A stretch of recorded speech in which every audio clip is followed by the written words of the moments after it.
We have opened hundreds of boxes of alpha, a beta, and of Arthurian Legends, but we've never opened a Sorcery sample pack.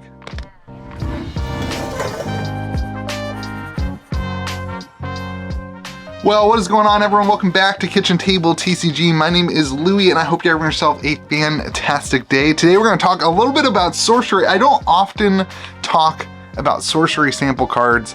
I love Sorcery sample cards. I've been collecting Sorcery sample cards for a long time, but I don't often talk about them because of that. It feels sometimes like I don't want it to feel like I'm just pumping something that I already have. And Sorcery sample cards are something that not a whole lot of people get an opportunity to have, because these came out in the height of the pandemic when Sorcery was kind of promoting their game, giving some stuff to some content creators. You had some people who got to open up packs. You had some people who got the decks, and you had some people who got to do some different things with them. And so, it's been 3 years since Sorcery sample cards really came about. And so I don't love to talk about them a ton because usually there's not an opportunity for you all to get your hands on some of these and to enjoy some of these. But I did manage to trade this past week some Magicthegathering for a Sorcery sample pack. So I never had one of these. I never got to open a Sorcery sample pack. I've always wanted to do that on the channel, but I missed out on the Kickstarter. I think it was like the first 15 or something like that, maybe a little bit more than that, I don't actually know. But the first initial amount of people who signed up for the big tier on the Sorcery Kickstarter got a sample pack. I did not get there. I was literally at my house refreshing the page on the second that this game came out on Kickstarter, and I missed it. It sold out instantly. I was so pissed. I was so frustrated that I missed out on the Sorcery collector tier that came with a bunch of uncut sheets and that kind of stuff. Anyway, I traded a metric ton of Magic the Gathering to my good friend for a Sorcery sample pack, and we are gonna open it up on stream tomorrow night. On Sunday night, we're hoping to open up on stream. So I do have slots of this. I'm gonna keep a couple of slots, I think, but because I want to get something, but we're gonna open up some slots on, if they sell out, then I won't, but so these are available. But I wanted to give you guys an idea of the difference between a sample card and a regular card, because not everybody really understands the difference and what's wrong and whatever.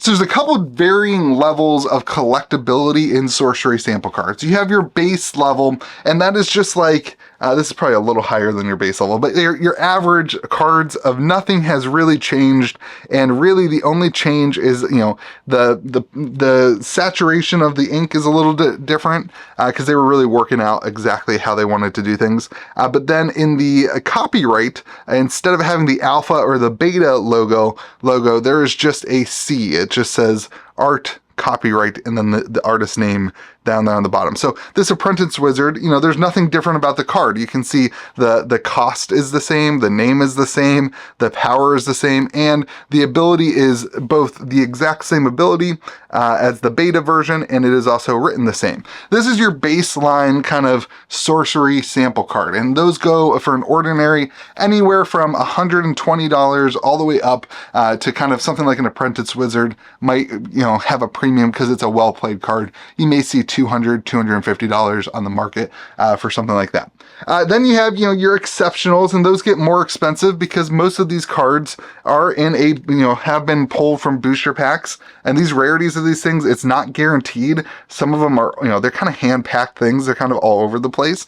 So there might not be the perfect, sway of 11 ordinaries, 3 exceptionals, and an elite or a unique. That might not be the case, but for the most part, exceptionals are a little bit harder to get your hands on because there are significantly less of them than the ordinaries. But again, there's similar changes.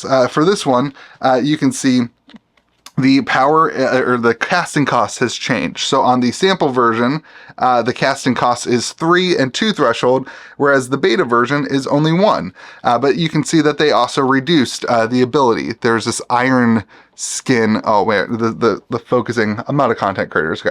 The focusing is not working out well. But there's the iron skin, which is an ability that we haven't really seen. But they still have the ability to only move sideways. So you can see some of the cards that have changes in the text or changes in the mana cost or changes in the name. The cards with a change in the name are some of the highest expensive cards.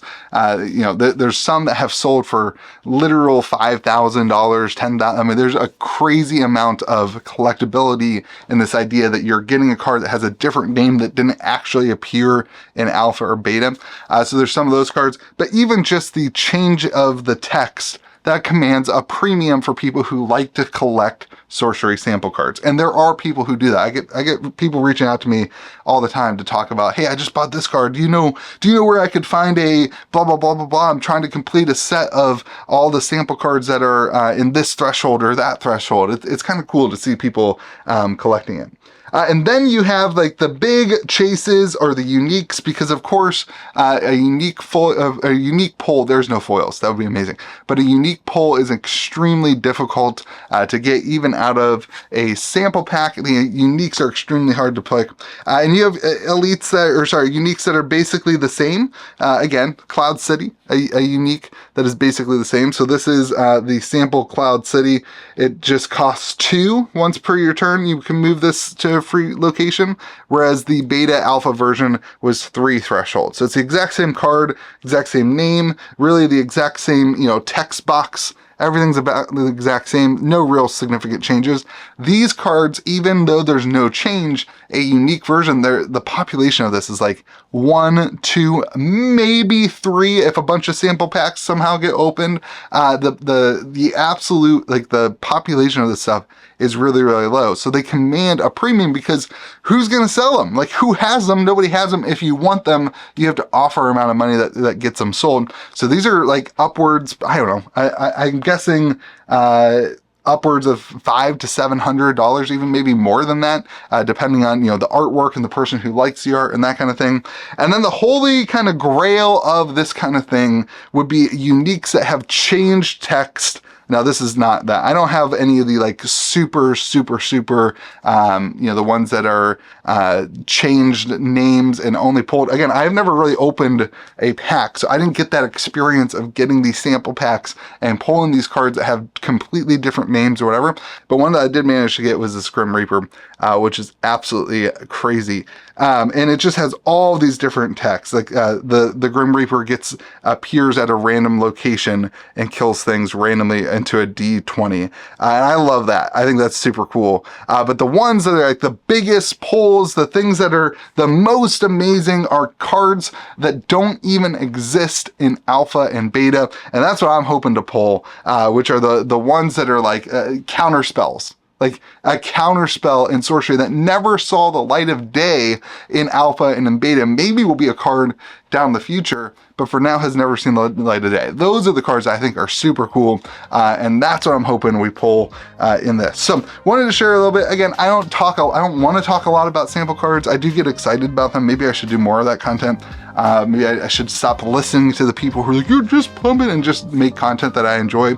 I'm working on that. But tomorrow, I'm hoping we get to crack open this sample pack. So I'll leave a link in the comment section if you're interested in a slot. They are expensive. I mean, these things go for, the sample packs go for like between $4,500 and $6,000 whenever people are selling them, if you can get them. So the slots are gonna be $400 each, but I am throwing in an alpha pack in each slot. I've seen other people around the $400 price. Seems to be a pretty fair break price for these, but I got a good deal on an alpha box, so I'm gonna throw in an alpha pack for each person as well. And tomorrow night, on Sunday night at 8 o'clock, you can see what we pull from a sample pack of sorcery. I am really, really excited. I don't know, guys, I've opened a lot of sorcery on this channel. I opened I remember our first alpha box, how much fun it was to like experience that. I think I'm almost as excited to open this sample pack as I was to open that first alpha box. This is pretty cool. because I didn't get to open any of the sample packs. So I'm really stoked. I hope you have yourself a fantastic day. Let me know what you think. Is this all Fugazi? Is our sample packs a scam? Are you excited about sample packs? Let me know what you're hoping that we pull tomorrow night. I hope you have yourself a fantastic day. Be kind to the people around you. We'll see you again next video.